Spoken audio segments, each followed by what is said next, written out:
tonight on Evening. What was he thinking? Yeah, that was kind of a dumb thing to do now, wasn't it? A diving daredevil recalls the moment he made history on the Seattle waterfront. How the Seattle Storm are helping kids take their best shot at their future. We believe that sport is a catalyst for good. Plus, why this Lummi Island farm is growing crops underwater. This is the most fun I've had on the water.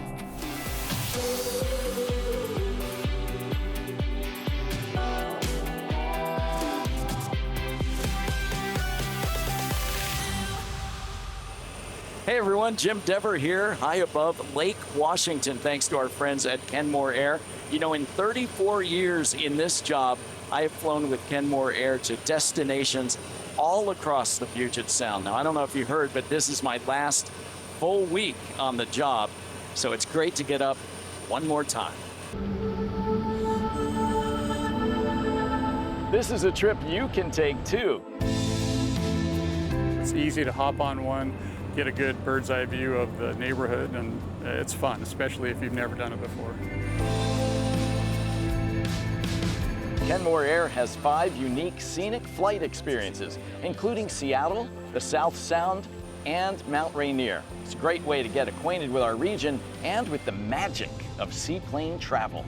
People who live here locally take this flight with us, and they're always surprised when they see it from the air because it looks so different. And then people from out of town are just amazed at the water and the mountains and the general scenery. Itineraries range from less than a half hour to 2 hours in length and cost as little as $99 up to $339 per person. Can't beat the view, that's for sure. You'll love the flight, and John loves his office in the sky. I feel like the luckiest guy in the world.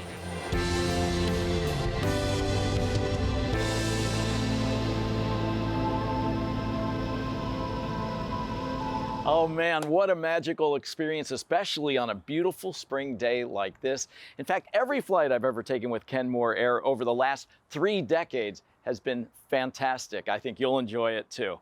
Now let's take a flight to the past and a stunt that people are still talking about 44 years later.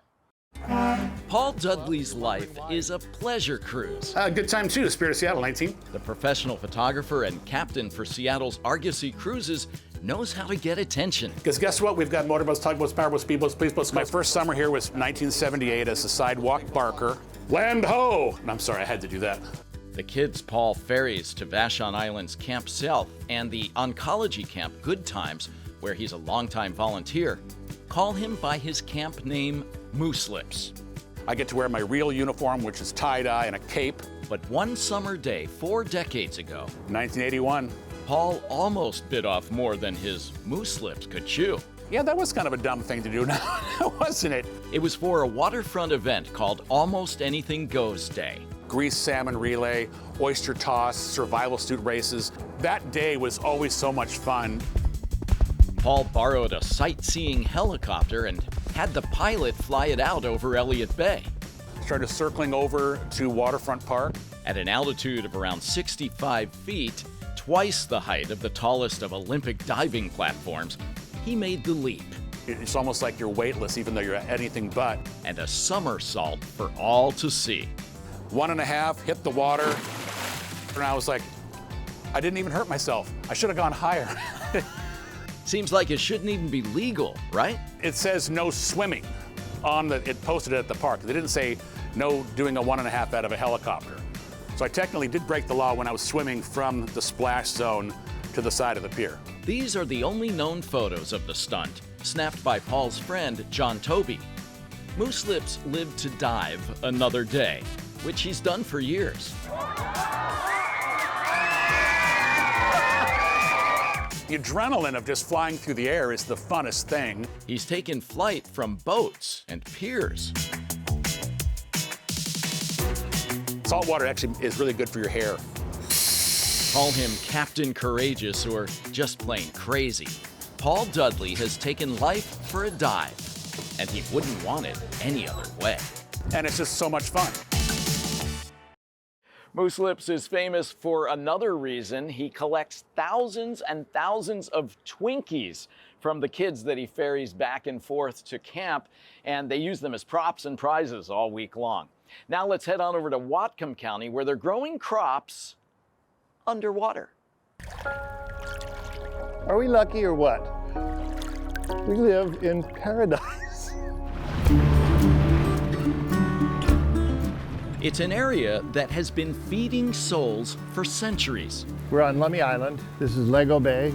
Before settlers came here, this was a favorite beach for the Lummi Nation.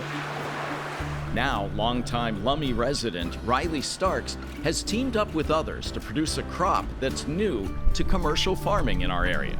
We're the first fully permitted commercial seaweed farm in the state of Washington. It's a win-win-win for the Salish Sea because it's healthy food, it helps the environment tremendously. You have to start with kelp from around here. It goes from, you can't even see the seeds, they're so small, to fronds that are 10 feet long. We're just hand pulling, basically. Each line they pull in can weigh hundreds of pounds. We just fill a tote and then we deposit it on the tender. We figure we can get about 500 pounds in these tall ones. Some will be frozen, the rest of it is going to go to a dehydrator in concrete. With its different flavor profiles and numerous health benefits, Riley says food is a natural market for their produce from the deep. We're concentrating on culinary because I have a culinary background and people eat seaweed all over the world. Chef Luke Kulpin first cooked with seaweed when he worked at the famed restaurant Noma in Copenhagen. They would be at least 20% of the menu would have something in it. Now back in the States, Luke uses seaweed in some of the food he makes at his restaurant, Cedar and Elm. We make a really nice roasted seaweed kelp oil to go with an olive oil cake. It adds a different element that you wouldn't normally get. Seaweed farming in Washington is still in its seed stage. Look at this beautiful kelp. I mean, it is gorgeous, isn't it? I think we have 4,000 or 5,000 pounds on board right now. We're out of totes, so we have no more room. But Riley and others hope the work they're doing now will continue to grow into the future. This is the most fun I've had on the water. Riley and his crew are planning a seaweed festival over Memorial Day at the Salish Center on Lummi Island. And they also plan to open a shop in June at Pike Place Market called Bounty of the Salish Sea. Still to come. Hey everybody, I am Chef Nikini, and today we are going to make a plant-based version of chicken fried steak. But up next, how Providence Swedish and the Seattle Storm are teaming up to help kids. A group of people that have come together to really lift up the community. Wow! Local stories make a difference. I want to check that out. With the power to enrich lives, strengthen communities, and make us smile. Evening is made possible by Primera Blue Cross. Primera Blue Cross, always in your corner. Welcome back to Evening from South Lake Union, and a very special welcome to our Canadian viewers. The Seattle Storm begin training camp in a month, and as you'll see, their impact on the community goes far beyond the court. Normally, the Seattle Storm's training center is used to prep the team for the WNBA season. But today, they've given up their court to some smaller players. At the Storm, we believe that sport is a catalyst for good. So we are a professional basketball team, but we know that the platform that we have is very powerful. And it's important to us to use that to uplift the community and provide opportunities to youth. One of the ways they provide opportunities is through a program called Storm Academy. Storm Academy is a program that's developed for middle and high school girls, and it's all about career exploration and leadership development. Today, the Storm Academy is exploring careers in healthcare at Providence Swedish's Cherry Hill campus with the group Rise Above. We're a Seattle-based nonprofit, and we use sport as a modality to educate and empower kids. Our focus is specifically Native American youth, but we serve all kids, and all of our programming is free. We gathered kids from a lot of our community-based partnerships, young girls ages 6th grade through 12th grade. Providence Swedish has been a longtime supporter of the Seattle Storm and programs like the Storm Academy. We've been blessed here at Providence Swedish to be part of the Storm, and not just providing medical care as the official healthcare provider for the team and the players, but to really do a lot of these community events. Two straight across. Today, besides focusing on leadership, we're going to have a session about movement, Tai Chi, and how movement can be helpful for your body, not just for your balance, but to kind of decrease stress. We're also going to have a section with our sports medicine doctors are going to do demonstrations on how they assess an athlete that's injured. So we're really trying to balance out, biologic issues, psychological issues, and even social issues. From the basketball court to the hospital floor, this partnership is giving these kids the assist they need to take their best shot. To have a partnership with the Seattle Storm, Providence Swedish, so impactful, and it's a group of people that have come together to really lift up the community. Okay, cool program, and if you'd like to learn more about Storm Academy or Rise Above, we have links to both of them up on our website, king5evening.com. Well, chicken fried steak is classic diner food, and our plant-based chef, McKeany Howell, has a way to make it so good you won't miss the meat. Here she is from McKeany's Kitchen.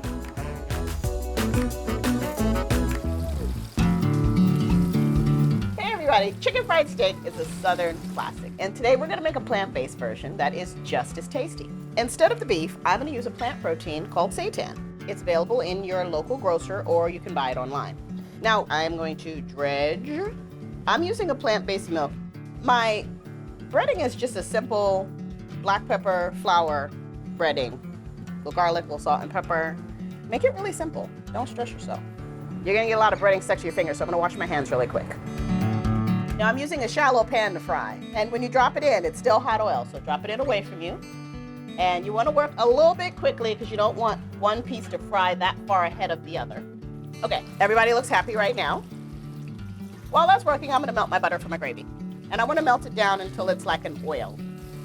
Now remember, when you're working with a plant protein, as soon as it gets golden brown and crispy, it's finished. There's no inside temperature, whether it's cooked fully through. It's a plant. So, if it looks good to you, it's good. I want to brown my onion and garlic for my gravy.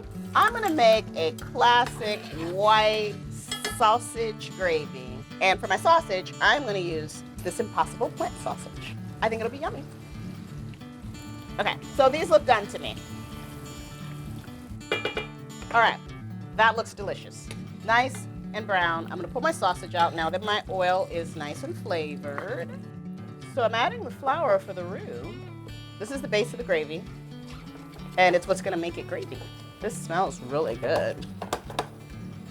I am going to use this extra creamy Chobani oat milk.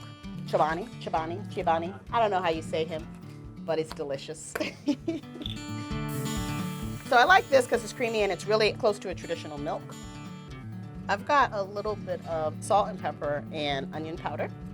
Okay, give your gravy a taste for salt and pepper. That's really good. Needs a little bit more salt though. Gravy is such a temperamental thing. You gotta get it just right. How's that? Alrighty. More gravy, please. I am so glad you made me do this. This looks phenomenal. It's fried, it's crispy, it's yummy, it's gravy. What more could you want? Oh, this looks so good.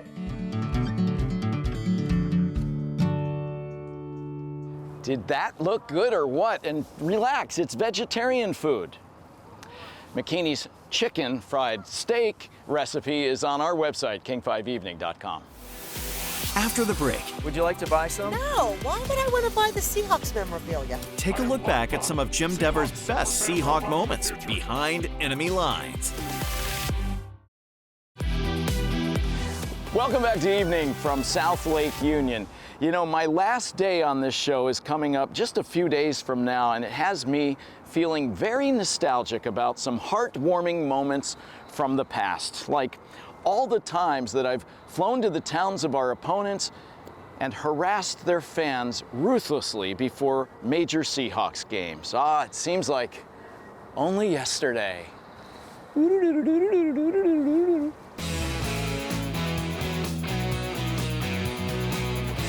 This is Sparhawk Street right here? Yeah. Then why does the sign say Seahawk Street? You terrorist. You guys want to join my Seahawks rally? Absolutely not. Go Seahawks!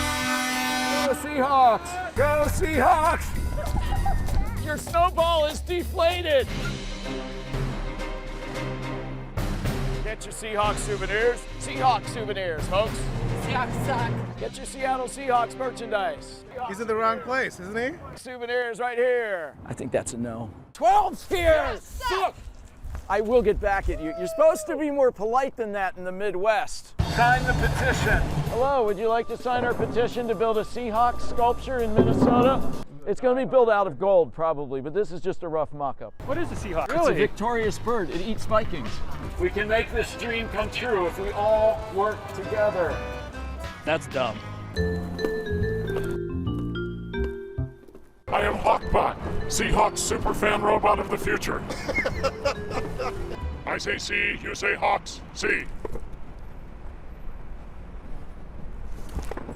Let me see your touchdown dance. You first.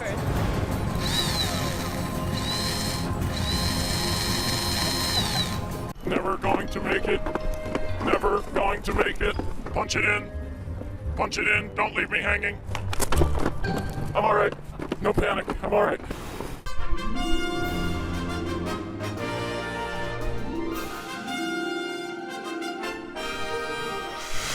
I am 12th Man, Seahawk superhero, bringing goodwill to the people of Atlanta.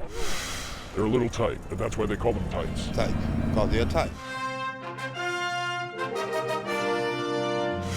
Does it feel like iron or steel? I have no idea what you're saying. Good day. Go Hawks. Excuse me. No charge, ma'am. My work here is done. Nobody is selling any Seahawks stuff here, so I thought there's a niche there, a niche that needs to be filled. We're gonna win! Would you like to buy some? No, why would I want to buy the Seahawks memorabilia? Because they're the future Super Bowl champs. No, they're not. Why are people so unreasonable in your town? Go into any bar on any night in this city. You know what? I want to see you walk out of there. Have a nice day. Tell all your friends, okay? Hawkbot in Charlotte may have been my all-time favorite. My very last show, by the way, is coming up on Monday, and I hope you'll all tune in. When we come back, Holy shnikes. find out how you can win a copy of the classic 90s comedy, Tommy Boy. Now in our 39th season, Evening shares local stories that make our community shine. Thanks to support from Pemco Insurance. Pemco empowers the Northwest to prevent the preventable. Learn how at pemco.com. Welcome back to Evening from South Lake Union. The classic 90s comedy Tommy Boy is celebrating a big anniversary. It turned 30 years old today. Holy shnikes. The movie stars Saturday Night Live's Chris Farley and David Spade as an odd couple on a nightmare road trip to save a family business. For the first time ever, you can now watch it in 4K Ultra HD. The movie was just remastered and released on digital and disc, and we are giving away a copy to one lucky viewer. If you'd like to enter to win, head to the King 5 Evening Instagram page and comment on the contest post. Good luck. Thank you to Kenmore Air for taking me on a nice little flight today. Hope you get a chance to get up and enjoy the friendly skies over Seattle yourself sometime soon. And we want to leave you with some beautiful sights from Windjammer Park on Whidbey Island. You can join Saint and me tomorrow, same bat time, same bat channel. See you then.